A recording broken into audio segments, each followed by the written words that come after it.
여러분 반갑습니다. 저는 소개해 주신 대로 대동의 아들입니다. 그 1년 전에 담임 목사님 안식을 가셨을 때 초대해 주셨는데 1년 만에 이렇게 또 다시 뵙습니다. 불러주셔서 너무 감사합니다. 담임 목사님 그리고 당의 장로님들 그리고 또 이렇게 함께 이렇게 예배에 오신 우리 대동교회 성도님들 모두 반갑고 참 감사합니다. 우리가 함께 읽은 말씀 누가복음 15장 11절 이제부터 이제 뒷부분까지 읽었는데요. 누가복음 15장에는 세 가지 비유가 나옵니다. 하나는 잃어버린 양, 그 다음은 잃어버린 동전, 마지막은 잃어버린 아들이라고 우리가 알고 있죠. 그런데 여러분 이 말씀, 이 비유의 말씀을 이해하기 위해서는 누가복음 15장 앞부분, 특히 3절, 1, 2, 3절을 갖다 잘 이해하는 것이 중요합니다. 혹시 여러분 가운데 나는 영화 보다가 졸 때가 가끔 있다 이런 분들 계시면요, 그 이유가 뭔가 하면 영화나 드라마 같은 데는 드라마도 뭐가 중요하면 1편이 중요하죠. 잘 드라마 안 보시는구나, 성경만 읽으시는구나. 영화도 앞쪽에 이렇게 딱 깔아주는 게 있습니다. 이걸 앞에 잘 이해를 해야지 그 뒤의 내용을 충분히 따라갈 수가 있습니다. 복선 같은 건데요. 오늘 성경 말씀도 마찬가지입니다. 오늘 성경 말씀에 보면 15장 1절, 2절, 3절이 중요한 말씀입니다. 모든 세리와 죄인들이 말씀을 들으러 가까이 나오니, 세리와 죄인들 하면 예수님 당시에 대표적인 어떤 면에서는 손가락질 당하던 그런 사람들 아닙니까? 2절에 바리새인과 서기관들이 수군거려 이르되, 세리와 죄인들이 이렇게 예수님한테 오니까 바리새인과 서기관들은 그 당시에 어떤 사람들입니까? 종교적으로 자부심이 굉장히 강한 사람들이죠. 그래 어떤 면에서는 경건하다고 자부하는 사람들이죠. 그 바리새인과 서기관들이 수군거려 이르되 이 사람이 죄인을 영접하고 음식을 같이 먹는다 하더라. 3절 예수께서 그들에게 이 비유로 이르시되, 이 비유는 뒤에 세 가지 비유입니다. 자, 그러면 예수님께서 이 세 가지 비유를 말씀하신 대상이 누구입니까? 예수께서 그들에게 이르시되 그랬는데 그들이 누구일까요? 이 그들 속에는, 무리 속에는 예수님 말씀을 들으러 온 세리와 죄인들이 아마 다수일 겁니다. 하지만 오늘 본문 속에서 제가 생각할 때는요, 그 세리와 죄인들보다도 더 예수님이 마음에 두고 들으라고 말씀하시는 대상은요, 바리새인과 서기관들이라고 생각을 합니다. 제 생각이 맞을지 틀릴지 한번 말씀을 같이 묵상하면서 따라 보면서 한번 우리가 한번 점검해 봤으면 좋겠습니다. 그 4절부터 말씀이 나오는데, 이 4절부터 7절까지는요 양 100마리가 있는데 그 중에 한 마리를 잃어버렸는데 그 하나를 찾기 위해서 99마리를 두고 찾으러 다닌다. 찾기까지 찾으러 다닌다. 그래서 그 잃은 것을 찾아내기까지 찾아다닌다는 그런 말씀이 이 첫 번째 비유입니다. 7절에 보니까 그 첫 번째 비유 제일 끝에 이런 말씀이 있습니다. 죄인 한 사람이 회개하면 회개할 것 없는 의인 99으로 말미암아 기뻐하는 것보다 더하리라. 이렇게 말씀하십니다. 그 다음에 두 번째 비유입니다. 8절에서 10절에 나오는 동전, 잃어버린 동전 비유인데요, 10드라크마 중에 아까는 100마리 양인데 이제 10분의 1로 줄였습니다. 숫자가 10드라크마 중에 하나를 잃어버렸는데 그 하나를 찾기까지 계속해서 집안을 청소하면서까지 찾지 않겠냐. 이게 바로 동전의 비유입니다. 그리고 10절 그 비유를 또 마치면서 죄인 한 사람이 회개하면 하나님의 사자들 앞에 기쁨이 되느니라. 이렇게 말씀하셨습니다. 이미 답은 다 나가고 있는데요, 이 두 비유까지 봤을 때 여러분 어떻게 생각하세요? 주님이 이 비유들을 통해서 말씀하시려고 하는 것이 무엇일까? 생각해 보셨습니까? 임 목사가 답을 드릴 것 같아요? 좀 생각해 보세요. 이렇게 생각하고 그 다음에 설명을 들으면 그게 나중에 더 기억이 잘 남아요. 자, 여러분 생각에 왜 예수님께서 이 비유의 말씀을 하고 계실까? 도대체 이 비유 말씀을 통해서 우리 주님이 하시려는 말씀은 무엇일까? 저는 처음에 이 말씀을 읽을 때 그냥 이렇게 생각했어요. 아마 한 영혼의 소중함을 말씀하시는 것 아닐까 이런 생각을 했습니다. 맞을까요? 맞을 수도 있습니다. 그런데 적어도 오늘 누가복음 15장 본문에서는 아닌 것 같아요. 여러분, 성경에는 병행 구절들이 있거든요. 오늘 본문 앞부분, 특히 이 100마리 양 중에 한 마리를 잃었는데 그 한 마리 양을 찾기 위해서 끝까지 찾으러 다니신다는 이 말씀과 동일한 내용이 어디 나오냐면 마태복음 18장 12절에서 14절에 나옵니다. 그런데 이 마태복음 18장에서는요, 이것이 한 영혼의 소중함을 얘기하는 게 맞는 것 같아요. 왜 그런가 하면 마태복음 18장 그 12절 앞에 그 6절에 보면 누구든지 나를 믿는 이 작은 자 중 하나를 실족하게 하면, 실족이 뭡니까? 내가 잘못하는 것으로 상대가 주님을 떠나게 만들거나 하는 그런 거잖아요. 그렇죠? 그렇게 실족하게 하면 차라리 연자 맷돌이 그 목에 달려서 깊은 바다에 빠뜨려지는 것이 나으니라, 이렇게 말씀하셨어요. 그걸 보니까 소자 중에, 작은 자 중에 한 사람이라도 실족하게 하면 안 되니까 한 영혼이 얼마나 소중하구나 하는 말씀 같아요. 마태복음 18장은 그런 것 같아요. 하지만 오늘 누가복음 15장은 아닌 것 같습니다. 아닌 것 같습니다. 그러면 본문은 잃은 양 하나의 가치가 다른 99마리 양보다 더 크다, 이런 말씀을 하고 있는 걸까요? 아니죠. 우린 동의할 수가 없죠. 왜? 어떻게 99마리가 한 마리보다 더 귀하면 귀하지, 훨씬 더 귀하지, 한 마리가 99마리를 대할 수가 있어요. 그렇죠? 지금 고개를 끄덕여 주시는 분들은 참 감사한데 지금 성도님들은 마스크를 하고 계시고 저는 얼굴을 다 내고 있습니다. 얼굴이 안 보이니까 고개를 끄덕여 주시면 아멘으로 내가 이해하겠습니다. 그런데요, 뭐까지 했더라? 두 번째, 9드라크마가 한 드라크마보다 가치가 없습니까? 아니죠. 9배 가치가 있죠.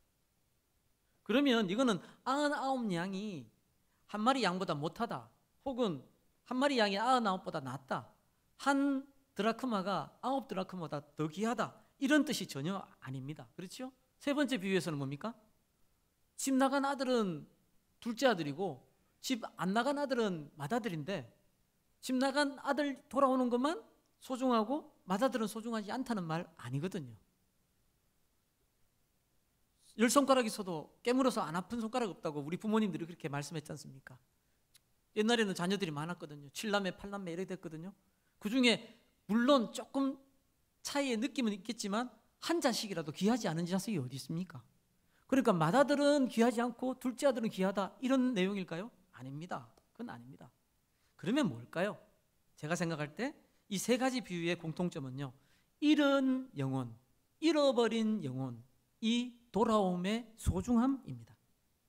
자, 맞는지 아닌지 계속 따라가 봅시다. 누가복음 15장 7절 첫 번째 비유 끝 마무리하면서 제가 좀 전에 말씀드렸듯이 내가 너희에게 이르노니 이와 같이 죄인 한 사람이 회개하면 하늘에서는 회개할 것 없는 의인 99으로 말미암아 기뻐하는 것보다 더하리라. 제가 드린 말씀 맞죠? 10절, 이거는 동전 비유입니다. 내가 너희에게 이르노니 이와 같이 죄인 한 사람이 회개하면 하나님의 사자들 앞에 기쁨이 되느니라. 맞죠? 세 번째 32절, 이 내 동생은 죽었다가 살아났으며 내가 잃었다가 얻었기로 우리가 즐거워하고 기뻐하는 것이 마땅하다 하니라. 맞죠? 그러니까 이 말씀은 한 영혼의 소중함 이것 강조하는 것이 아니라 좀 차이가 있죠? 잃은 영혼이 돌아오는 것이 얼마나 소중한지, 그것도 하나님 아버지께 잃어버린 영혼이 돌아오는 것이 얼마나 소중한지를 말씀하고 계신 것입니다. 자, 이제 서론이 끝났습니다. 이제 오늘 읽었던 우리 11절부터 32절까지 말씀입니다. 두 아들의 이야기가 나옵니다. 둘째가 집을 떠났습니다. 그렇기 때문에 저는 우리가 잃어버린 양, 잃어버린 동전 비유까지는 제목이 맞는데 세 번째는 잃어버린 아들 비유는 아닌 것 같아요. 이건 잃어버린 게 아니라 뭡니까? 제 발로 나간 놈입니다. 그렇지요? 양은 뭘 몰라서 길을 잃어버렸고 동전은 저절로 잃어버려지진 않잖아요. 그런데 이 아들은 자기 발로 자기 의지로 나간 겁니다. 그렇죠? 그러니까 이것은 잃어버린 아들 비유가 아니라 집 떠난 아들, 가출한 아들 비유라 이렇게 말하는 게 더 나을지도 모릅니다. 이 둘째 아들이 탕자라고 이제 하겠습니다. 이 탕자가, 저는 어릴 때 탕자 그럴 때 탕자가 왜 탕자가 그랬어요. 공자, 노자, 맹자 할 때 그냥 방탕한 할 때 탕자하고 아들 자자를 써서 그죠? 방탕한 놈 이런 뜻입니다. 그렇죠? 방탕한 아들. 이 탕자가 고생을 진탕하고 그리고 이제는 돌아옵니다. 앞부분에 그 돈 어떻게 썼는지 그런 것들은 우리 성경 본문에 있으니까 아까 우리 같이 읽으면서 그거로 족하다고 생각합니다. 나중에 필요할 때 또 설명하겠습니다. 17절에 이에 스스로 돌이켜 이르되, 이제 아들이 이 탕자가 아버지를 떠나서 자기 맘대로 해봤는데 하다가 이제는 이제 안 되겠거든요. 그래서 아버지께로 돌아가려고 결심을 합니다. 18절에 내가 일어나 아버지께 가서 이르기를, 여기서부터 한 그 내용이 뭐냐 하면 자기가 아버지를 만나면 내가 이렇게 얘기하겠다 하는 내용, 마음에 준비하는 내용입니다. 한 3가지가 나옵니다. 아버지, 내가 하늘과 아버지께 죄를 지었사오니, 이게 1번이에요. 잠깐만 기억을 하시면 좋아요. 단기 기억. 왜냐하면 비교해 보면 좋아요. 이 다음에 바로 뒤집어집니다. 2번째, 첫 번째는 아버지, 내가 하늘과 아버지께 죄를 범했으니, 아버지께 죄인입니다. 2번째, 지금부터는 아버지의 아들이라 일컬음을 감당하지 못하겠나이다. 이제 아들이라고 내 대접 못 받겠습니다. 3번째, 나를 품꾼의 하나로 보소서 하리라 하고, 이 마음에 이렇게 생각을 하고 이제 아버지한테 가서 이렇게 할 거다. 첫 번째, 아버지께 죄를 범했습니다. 그래서 이제 아들 대접 내가 기대 못합니다. 이제 종이 하나로 보소서. 요 3가지 생각하고 갑니다. 20절에 오늘 말씀의 핵심 구절입니다. 이에 일어나서 아버지께로 돌아가니라. 이에 일어나서 아버지께로 돌아가니라. 이렇게 아들이 돌아오는데요, 성경의 비유의 말씀이지만 굉장히 세심하게 기록되어 있습니다. 우리 주님 말씀하실 때 아직도 거리가 먼데, 이 거리가 뭡니까? 아들이 저 멀리서 오는 거예요. 아직도 거리가 먼데 아버지가 그를 보고 측은히 여겨. 아버지는요 연로하신 분 아닙니까? 그러면 제가 저 뒤에 화면에 나오는 찬송가보다 그 뭐죠? 아까 교동문 글귀가 이렇게 저도 이렇게 딱 이렇게 안 보이는데, 저보다 더 연로하신 아버지는 멀리 잘 보이겠습니까? 그런데 그 멀리서도 아버지가 아들을 알아보는 겁니다. 아들 모습 행태가 집 나갔을 때하고 너무 다를 거 아니에요. 그렇게 떵떵거리면서 엄청나게 좋은 차 타고 나갔을 거 아니에요, 오늘날로 치면. 근데 지금은 다 잃어버리고 비칠비칠거리면서 걸어오는 겁니다. 근데 그 거지 행색, 거지죠. 행색이 아니라 거지죠. 미안합니다. 그분들 폄하하는 거 아니지만 노숙하면서 막 이렇게 해서 좀 이렇게 지저분한 그런 사람이 멀리서 오는데 아들인 거 벌써 알아보는 거예요. 왜 그럴까요? 성경 말씀에는 그렇게 기록되지 않지만 추측할 수 있는 부분이 있습니다. 아버지는 아마 아들이 나간 직후부터 기다리신 것 같아요. 성경에 그런 내용은 없어요. 하지만 충분히 추측이 되는 것 같아요. 왜? 아버지가 그냥 아들 나가고 나서 그냥 마음대로 살고 있다가 그냥 우연히 나갔는데 그날 아들이 돌아오고 있었을까요? 아니잖아요. 아마 둘째 아들이 집을 나간 그 직후부터 아버지는 계속 나가서 기다리신 것 같아요. 빨리 돌아오기를. 측은히 여겨 달려갔어. 그 뭘 그렇게 잘한 아들이라고. 목을 안고 입을 맞추니, 여러분 목을 안고까지도 참겠는데 입을 그 돼지하고 막 돼지 먹던 거 먹고 해가지고 더러운 냄새 나는데 그 입을 맞추고 있어요. 왜 그렇게 하시는 거예요? 아들이니까. 아들이 준비한 대사를 이제 하려고 합니다. 아들이 이르되, 연극 같으면 준비한 대사 3가지를 해야죠. 기억나시죠? 아버지, 내가 하늘과 아버지께 죄를 지었사오니, 첫 번째 대사 통과했습니다. 2번째, 지금부터는 아버지의 아들이라 일컬음을 감당하지 못하겠나이다. 두 번째 두서까지 통과했습니다. 그렇죠? 첫 번째, 두 번째. 그런데 세 번째, 이제 저를 더 이상 아들 말고 종의 하나로, 종으로 그냥 받아주세요. 이 세 번째 말은 아버지께 들을 겨를도 없이 아버지는 종들에게 이르되 제일 좋은 옷을 내어다가 입히고, 여러분 자신도 입지 않는 아껴두는 옷, 제일 좋은 옷을 그 못된 놈, 그렇게 가슴을 후벼 파고 나간 그 아들을 위해서 제일 좋은 옷을 내어다가 아마 씻기고 입히라는 거겠죠. 입히고 손에 가락지를 끼우고, 가락지는 누구에게 줍니까? 사랑하는 사람, 소중한 사람한테 주는 거 아닙니까? 가락지를 끼우고 발에 신을 신기라. 여러분 탕자가요, 신발이 어디 있었겠어요? 아마 그 맨발로 걸어오면서 아마 피투성이 돼서 왔겠죠. 흙먼지하고. 그 발을 씻기고 신을 신기라고 합니다. 그리고 살찐 송아지를 끌어다가 잡으라. 우리가 먹고 즐기자. 이 내 아들은 죽었다가 다시 살아났으며 내가 잃었다가 다시 얻었노라 하니 그들이 즐거워하더라.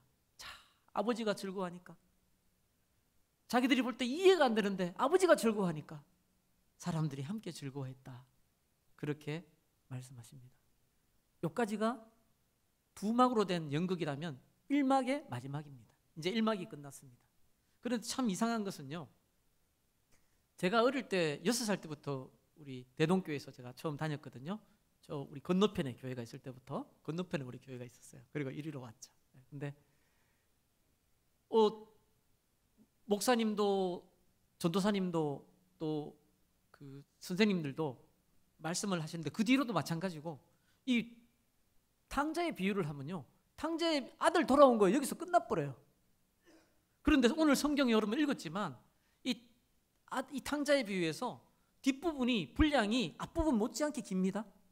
거의 반반이에요. 별로 생각 안 하고 읽으셨죠? 거기 끄떡이신 분들 좀 있는데 거의 반반이에요. 분량이 반반이라는 건 뭡니까? 뒤에도 할 얘기가 있다는 겁니다. 우리는 앞에 탕자의 비유 하면서 앞에 둘째 아들 집 나갔다가 돌아온 것만 생각하죠. 그 뒤에 내용은 별로 생각 안 해요. 근데 이제 2막이 시작됩니다. 25절에서 32절에 그 내용이 나옵니다. 맏아들은요, 한마디로 얘기하면 완전 범생이에요. 범생이 아시죠? 모범생이에요. 어떻게 범생인가 하면요, 본문에도 보니까 밭에 있다가 돌아와. 동생이 돌아오는 그날도 밭에서 열심히 일하다가 돌아온 거예요. 아마 저녁까지 늦게 퇴근하고 오는 거 아니겠어요? 우리로 치면. 범생이에요. 이런 범생이가 없어요. 그런데 이 범생이가요, 화를 냅니다. 왜 화를 냅니까? 보통 때하고 이 집안 분위기가 달랐거든. 동생 집 나오고부터는 완전히 집안이 이상했는데 아버지가 너무 그냥 기운이 없이 계셨을 테니까. 근데 막 집안이 분위기가 살아난 것 같아. 이거 우리 집에 왜 이러지? 느끼면서 종을 하나 불러서, 아마 신복이겠죠. 뭐 그런 설명은 없어요. 어떤 한 종 불러서 물었어요. 어떻게? 이게 무슨 일이냐? 당신 동생이, 집 나갔던 동생이 돌아왔는데 건강하게 돌아왔다고. 당신 아버지가 잔치를 베풀어서 우리가 이렇게 즐거워하고 있는 겁니다. 그렇게 얘기합니다. 그 얘기를 듣고 나서는 이 범생이가, 평소에 그렇게 점잖하고 평소에 그렇게 사람들한테 잘 대하는 이 범생이가 화를 냅니다. 얼마나 화가 났는지 집에 안 들어가려고 합니다. 여러분, 가출도 한 번 안 했던 인간일 것 같은데 이 범생이가 이제는 집에 안 들어가려고 합니다. 그래서 아버지가 나와서 권하십니다. 아버지가 나와서 권해요. 아버지께서 나와서 권하시면 보통 28절 끝부분에 아버지가 나와서 권한대 하잖아요. 그러면 우리가 보통 나쁜 놈들도요, 못된 놈들도요, 부모님이나 어르신이 얘기하면 그래도 말 듣는 척이라도 하잖아요. 근데 이 범생이, 이 착한 이 인간 맏아들이요, 아버지한테 순종하지 않습니다. 뭐라고 합니까? 29절에서 30절에 내가 여러 해 아버지를 섬겨 명을 어김이 없거늘. 무슨 말입니까? 내가 뭐 하루 이틀입니까? 수년, 어쩌면 수십 년, 우리로 치면 아버지의 명을 어김이 없이 하라는 거 다 하고 이렇게 순종하는 그런 아들인데, 내가 아버지한테 얼마나 이때까지 잘했는데 내게는 염소 새끼라도 주어서 나와 내 벗으로 친구로 즐기게 하신 일이 없더니 아버지 살림을 창녀들과 함께 삼켜버린. 여기서 우리는 이 맏아들의 말을 통해서 이 둘째 아들이 창녀들하고 그렇게 허랑방탕했구나 이렇게 알 수 있는 거죠. 아버지의 살림을 창녀들과 함께 삼켜버린 이 아들이 돌아오면, 자기 동생이라고도 안 해요. 이름도 안 부르고. 이 아들이 돌아오면 이를 위하여 살진 송아지를 잡으셨나이다. 이제 말 다 한 거예요. 아버지, 내가 이때까지 아버지한테 한 게 어떤데, 아버지 하라는 말 다 듣고 순종하고 이렇게 했는데 나한테는 뭐 하나 베풀어 준 거 없더니 어떻게 저렇게 못된 저놈 돌아왔다고? 살찐 송아지를 잡아요? 분을 터뜨리고 하는 겁니다. 31절에서 32절에 아버지가 답을 하십니다. 맏아들에게, 너는 항상 나와 함께 있으니 내 것이 다 네 것이로되 이 네 동생은 죽었다가 살아났으며 내가 잃었다가 얻었기로 우리가 즐거워하는 것이, 그리고 기뻐하는 것이 마땅하지 아니하냐, 이렇게 말합니다. 자, 이제 이해하시겠죠? 세 가지 비유. 잃은 양 하나의 가치가 다른 양 99보다 낫다는 거 아닙니다. 잃어버린 동전 하나가 9동전, 수중에 있는 9동전보다 더 낫다는 거 아닙니다. 잃어버린 영혼이 이 둘째 아들의 가치가 이 맏아들의 가치보다 낫다는 거 아닙니다. 그런 비교하고 있는 거 아닙니다. 이 말씀은 뭡니까? 바로 잃어버린 영혼이 돌아오는 것이 얼마나 소중한 일인지 그것을 말씀해 주고 계신 겁니다. 아멘? 그런데요, 이 예수님의 비유의 말씀을 들으면서도 절대 마음에 깨닫지 못하는 사람들이 있어요. 누구? 바리새인과 서기관들. 자, 오늘 말씀 시작하면서 제가 뭐라고 그랬죠? 누구를 대상으로 했다고 예수님이? 바리새인과 서기관들. 세리와 창기들도 들어야 하지만 세리와 창기들보다 어떤 면에서는 이 비유의 말씀, 특히 맏아들의 이 내용은 누가 들어야 한다? 바리새인과 서기관들, 그들의 모습이에요. 자, 그렇기 때문에 이 잃어버린 양의 비유와 잃어버린 동전의 비유와 달리 세 번째 비유는요, 잃어버린 아들의 비유가 아니라고 생각합니다. 그렇다고 탕자의 비유도 아니라고 생각합니다. 제가 볼 때는요, 오히려 두 아들 비유라는 제목이 맞을 것 같습니다. 그런데 이 두 아들 비유에서요, 제가 궁금한 게 있었어요. 어릴 때 아버지가 집 나간 아들을, 왜 탕자의 비유에 엄청 들었거든요. 근데 아버지가 집 나간 아들을 왜 기다리실까? 저는 어릴 때 이해가 잘 안 되더라고요. 그 나쁜 놈을 왜 기다리지? 여러분은 그런 생각 별로 안 하시는구나. 여러분 그냥 성경 말씀이면 그대로 다 믿으시는 것 같아요. 나는 믿긴 믿는데 일단 생각을 좀 해봐요. 아버지가 왜 기다리실까? 어릴 때는 이해가 안 됐는데 나이가 드니까 좀 이해가 되더라고요. 대답은 정해져 있죠. 답은 정해져 있죠. 뭡니까? 왜 아버지가 기다리셨죠? 아버지니까. 거꾸로 얘기하면 아들이니까. 제가 어릴 때 아버지를 따라서 본 영화가 몇 편 있습니다. 원래요, 여기 쭉 내려가다가 수성교가 있었어요. 수성교 앞에 수성극장은요, 좀 미안한데 3류라서 한 50원 내면 2편씩 보여주고 있어요. 근데 화질이 너무 안 좋았어요. 근데 아버지를 따라서 이렇게 갔을 때는 아버지가 제가 돈을 안 내도 되는 그런 거기 때문에 이제 그냥 무료로 들어갈 수 있는 나이에 본 것 같아요. 근데 어릴 때 봤는데, 근데 영화 본 거 이런 것들은요, 희한하게 성경 말씀은 이게 제가 지금 목사인데 성경 말씀 읽고 나서 다 잊어버리는데 영화 본 거 이런 거는 그렇게 기억이 잘 나요. 한 몇 편 본 게 기억나는데 그 중에 한 편이 어떤 영화가 있었냐면 두 아들이라는 것 같아요. 제목이 정확하지 않은데 찾아보면 나올 거예요. 우리나라 영화사에 보면 두 아들인 것 같은데, 두 아들이 누군가 하면요, 먼저 어머니가 홀어머니 힘들게 남편, 아마 남편 얘기는 잘 기억이 안 나요. 어릴 때 내가 뭐 기억이 나겠어요. 그래요. 하여튼 기억나는 사람이 3사람밖에 안 나는데 엄마하고 아들 둘. 근데 이 남편 없이 혼자 힘들게 이 아들을 둘을 키운 이 어머니 역할을 누가 했냐면 황정순이라는 배우가 했습니다. 여러분 황정순 씨 아시죠? 연세 드신 분들은 다 아시죠? 황정순 모르세요? 황정순? 예, 얼마 전에 우리들의 블루스가 이게 막을 내리면서 마지막 회에 그 김혜자 씨가 완전 보시는 분들의 눈물을 뽑아내는 그런 눈물 연기를 했는데 국민 어머니라고 하잖아요. 그 전원일기 때부터. 여러분들은 뭐 반응이 없어. 드라마 안 봐요? 전원일기 안 봤어요? 우리들의 블루스 본 사람이 아무도 없어요? 뭐 반응이 없어. 난 봤어요. 근데 그 당시에 황정순 씨는요 진짜 국민 어머니였어. 그 두 아들 그 연기에서도 얼마나 그냥 있는 것 자체가 그분이 푸근한 그런 얼굴이잖아요, 그죠? 우리 권사님들 얼굴. 그런데 첫 번째 아들이 누군가 하면요, 첫 번째 아들은 직업이 형사라. 형사인데 누가 그 역할을 했냐면 최무룡 씨. 젊은 분들은 최무룡 하면 전혀 모르겠죠. 최무룡 잘생긴 배우 있는데 최무룡이 누군가 하면 최민수 아버지. 최민수도 모르죠. 최민수는 모래시계 주인공. 최무룡 씨가 맏아들이었고, 둘째가 못된 역할을 하는 이게 누군가 하면 신성일 씨라고. 그 반항아 역할을 한다고 유명했잖아요, 그죠? 신성일 씨가 이게 둘째 아들 역할을 했는데, 둘째 아들은 형은 형사인데 둘째 아들은 형이 잡으러 다녀야 될 도둑놈이고 강도예요. 불량배. 그런데 나 어릴 때 아버지 따라가서 하면서도 이해가 안 됐어. 아버지 무릎에서 보면서도 왜 저 어머니가 맏아들을 내가 사랑하는 건 이해가 돼.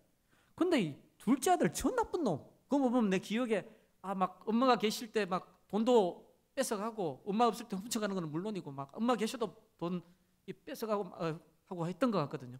저런 놈을 왜 엄마가 사랑하냐? 끝까지 그 아들을 품거든요. 그 아들이 상할까 봐.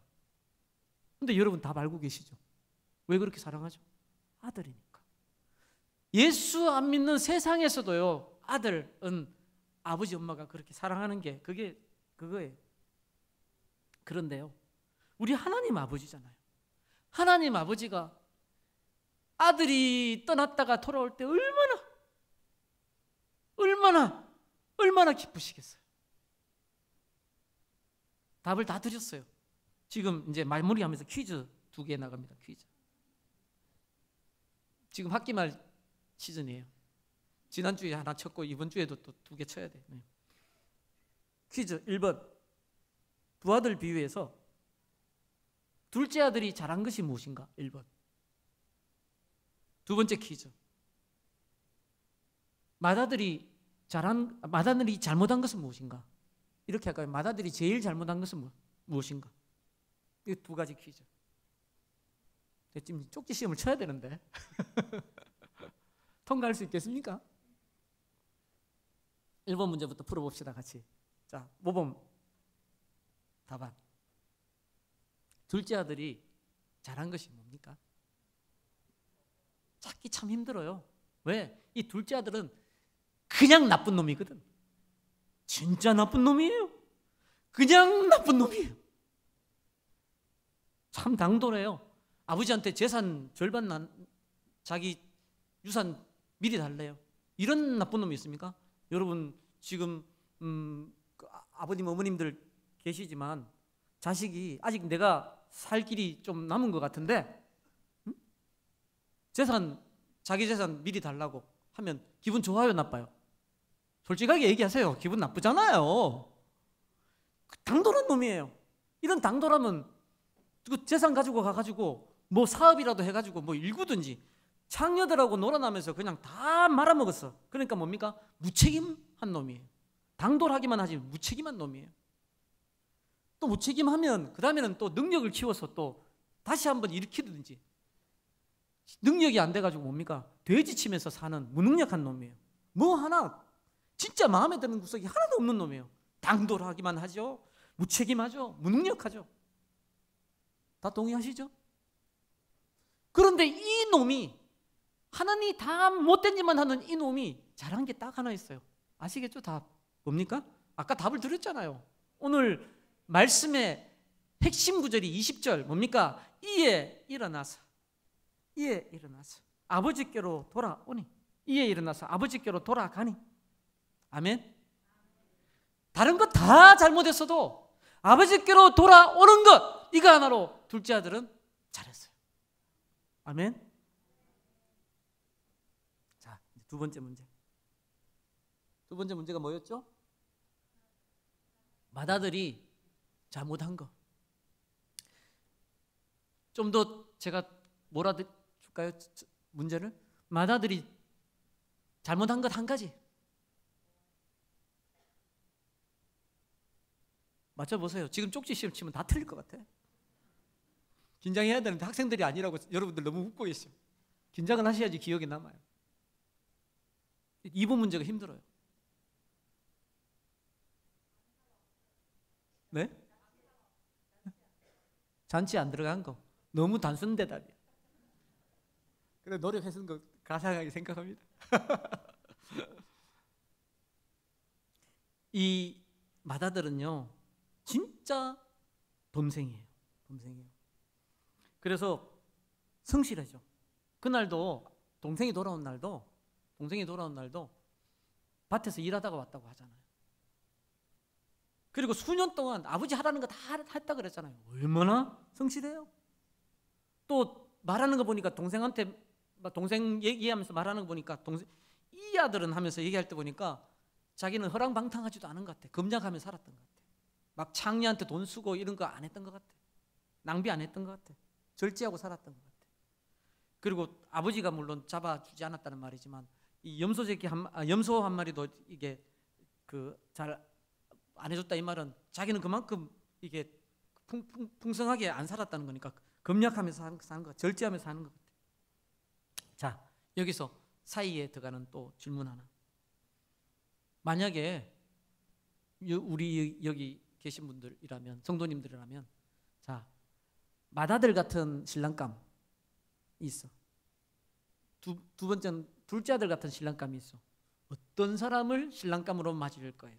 우리 결혼 안 하신 처녀분들. 2번이에요? 잘한 것 하나 있어서 그래도 2번이에요? 아니면 1번이에요? 솔직하게 얘기합시다. 우리 하나님 앞에서 솔직해야 합니다. 자, 그러면 우리 어르신들, 내가 자 딸이 있다. 근데 첫 번째 사위 대상은 맏아들 성실해, 검약하고 절제해. 두 번째, 나 이미 답을 다 주잖아요. 두 번째 사위 대상은 완전 깡패 같은 놈이고 당돌하고 무책임하고 무능력해. 하나 그냥 한 것은 그냥 예수 그리스도 통해서 하나님께로 돌아온 거 하나밖에 없어. 그러면 둘 중에 누구하고 누구한테 딸을 줄 거예요? 1번이죠? 저도 1번일 것 같아요. 왜 여러분 속에 있는 걸 솔직하게 얘기 안 해요? 내일 뭐 지금 출구조사 하는 것도 아니고. 우리 아마 다 1번일 거예요. 진짜 이 맏아들은 잘못한 것이 없어요. 근데 그에게 부족한 것이 하나가 있어요. 이게 뭔지 아세요? 감사가 없어요. 내가 여러 해 아버지를 섬겨. 얼마나 자기가 높아 있는지 몰라. 내가 얼마나 성실하게 살았는데 자기 의가 이만큼 차 있어. 내가 여러 해 아버지를 섬겨 명을 어김이 없거늘 하나라도 내가 아버지 뜻대로 안 한 거 있습니까? 아버지 말씀 안 들은 거 있습니까? 내게는 염소 새끼라도 주어 나와 내 벗으로 즐기게 하신 일이 없더니. 그래서 이 자기의가 가득 차서 감사가 없어요. 나는 당연히 아버지의 사랑을 받을 만한 아들이고 당연히 내가 받아야 되고 나는 받아 남는 사람이다, 이런 생각 가지고 있는 거예요. 그건 자기 생각이죠. 아버지가 그렇게 생각하셨나요? 아니에요.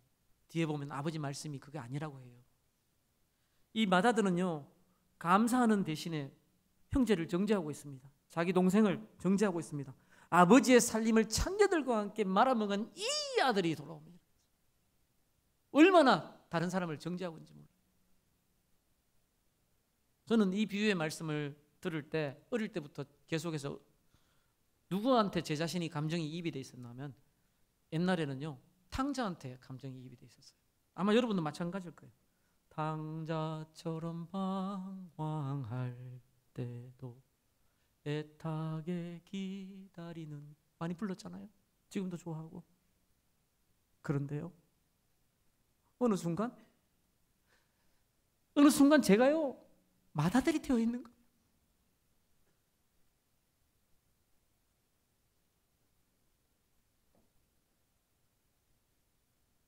탕자라고 생각했던 내가 어느새 마다들이 되어 있는 거예요.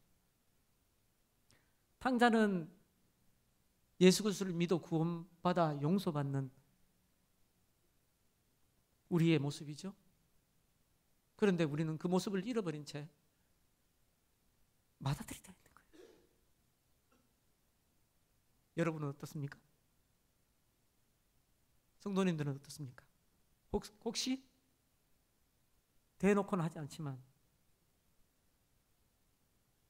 교우들을, 동료 성도를 마음으로 정죄하고 하는 잘못을 범하고 있지 않습니까? 아이고, 그렇게 살면서 뭐 교회에 나와, 교회 안 나오는 게 오히려 득되지. 아, 대동교회 난 정말 창피해. 그런 사람이 어떻게 교회에 나와? 이런 생각 가지고 있지 않습니까?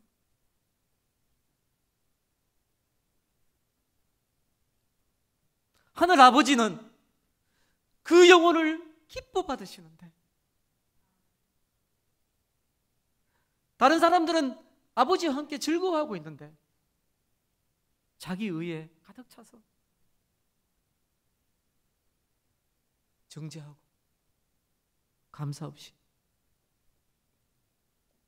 두 아들 비유에서 진짜 회개가 필요한 사람은요 마다들이에요. 여러분 실제로 예수님 당시에 말씀을 듣고 세리와 창기들은 예수님을 믿었어요. 근데 바리새인과 서기관들은 끝까지 예수님을 믿지 않았어요. 누가 문제입니까?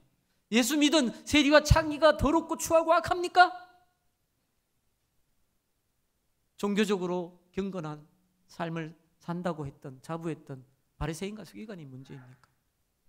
답은 알고 계실 겁니다. 우리 모두가 가룟 유다일 수 있습니다. 여러분, 뭐가 우리가 가룟 유다보다 나은 게 뭐가 있습니까? 마음으로 얼마나 하나님께 범죄하고 실제로 얼마나 우리가 죄를 범하고 삽니까? 근데 여러분, 가룟 유다하고 베드로의 차이가 딱 하나 있어요. 그 하나 결정적인 차이가 베드로와 가룟 유다를 갈라버린 거예요. 가룟 유다는 죄를 짓고 끝까지 자기가 그 죄를 짓고 끝까지 안고 갔어요. 자살할 때까지. 베드로는 죄를 지었지만 예수님을 부인하는 그런 비겁한 행동을 했지만 회개하고 하나님께로 나아온 거예요. 여러분, 가룟 유다와 베드로의 차이는 이 하나밖에 없습니다. 회개하고 지금 이 시간이라도 주님께 돌아오느냐 아니냐. 자, 다시 정리합니다. 둘째 아들이 제일 잘한 일이 뭐라고요? 아버지께로 온 것입니다. 죄로 인해 괴롭고 힘들 때 하나님께 나온 것, 그것이 둘째 아들이 제일 잘한 것입니다. 그렇게 못됐고 당돌하고 무책임하고 무능력한 놈이지만 아버지께로 돌아온 것, 그거 하나로 다 용서해 주시는 게 하나님의 구원의 은혜입니다. 아멘. 악인과 하나님의 자녀의 차이가 뭡니까? 죄로 괴로울 때 내 힘으로 그것을 풀려고 하는 건 악인이에요. 예수 안 믿는 게 악인이에요. 다른 게 악인이 아니에요. 우리 행실이 뭐가 그렇게 달라요? 우리는 똑같이 죄인이지만 악인이지만 예수 그리스도께 나오면 우리는 그 십자가 앞에서 겸손할 수밖에 없거든요. 죄로 괴로울 때 하나님께로 나오면 되는 거예요. 둘째 아들이 유일하게 잘한 일, 그거 하나가 모든 것을 다 덮어버리는 거예요. 그래서 우리 천국 갈 수 있는 거예요. 그게 구원받는 거예요. 맏아들이 제일 잘못한 것이 뭐라고요? 하나? 제일 더 얘기할 거 없어. 하나.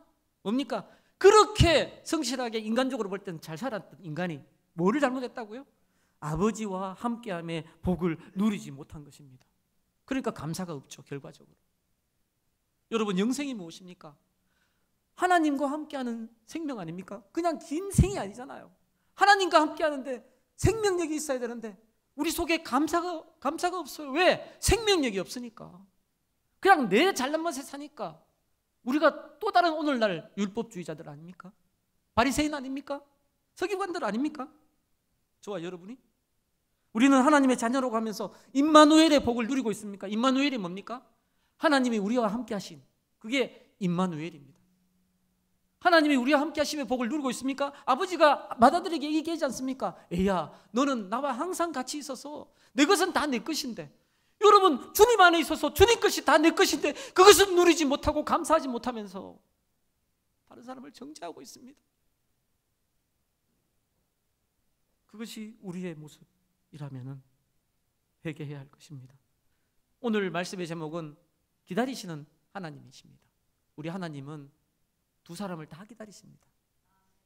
아직 예수 그리스도를 믿지 않고 하나님을 거부하고 있는 그 영혼이 돌아오기를 기다리십니다. 또 다른 기다리심은 예수를 믿고 살아가면서도 그 예수 그리스도를 믿는 그 영생의 풍성한 생명을 누리지 못하고 있는 우리들에게 빨리 돌아오라고 또 기다리고 계십니다. 예수 그리스도께서 우리를 위해 이 땅에 오셨습니다. 우리는 이 복된 소식을 널리 전해야 할 것입니다. 그래서 대동교회에 잃어버린 영혼이 다시 살아나는 이런 영혼 구원의 역사가 충만하게 일어나기를 간절히 바랍니다. 만약 우리 가운데 아직 하나님께로 돌아오지 않은 분이 있다면 둘째 아들이 한 것처럼, 여러분 행동 필요 없어요. 다 나쁜 놈이잖아요. 다 그냥 사르니 악한 일만 했던 놈인데 한 가지 하나님 아버지께로 돌아오면요 다 용서해 주세요. 지금 하나님 아버지께로 나오시길 바랍니다.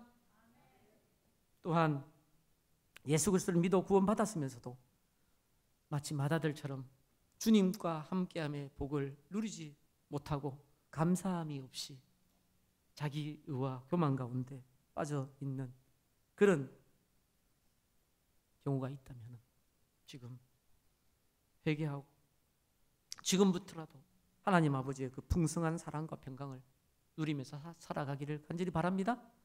그런 저와 여러분이 되시길 바랍니다. 오늘 찬송가 기도하고 나서 함께 부를 찬송가 280장에 천부여 의지없어서 하는데, 어릴 때 천부여가 무슨 뜻인지 몰랐어요. 하늘 천자 아비 부자예요. 하늘 아버지여 의지할 데 없어서. 실패한 인생들입니다. 하지만 아무 소용없습니다.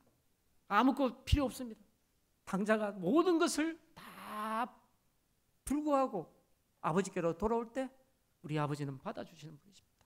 그 아버지 앞에, 하늘 아버지 앞에, 천부 앞에 손을 들고 나아가는 저와 여러분, 마다들이 삶이 아니라 이제는 정말 감사하며 그 영생을 누리며 살아가는 저와 여러분의 삶이 되기를 간절히 바랍니다.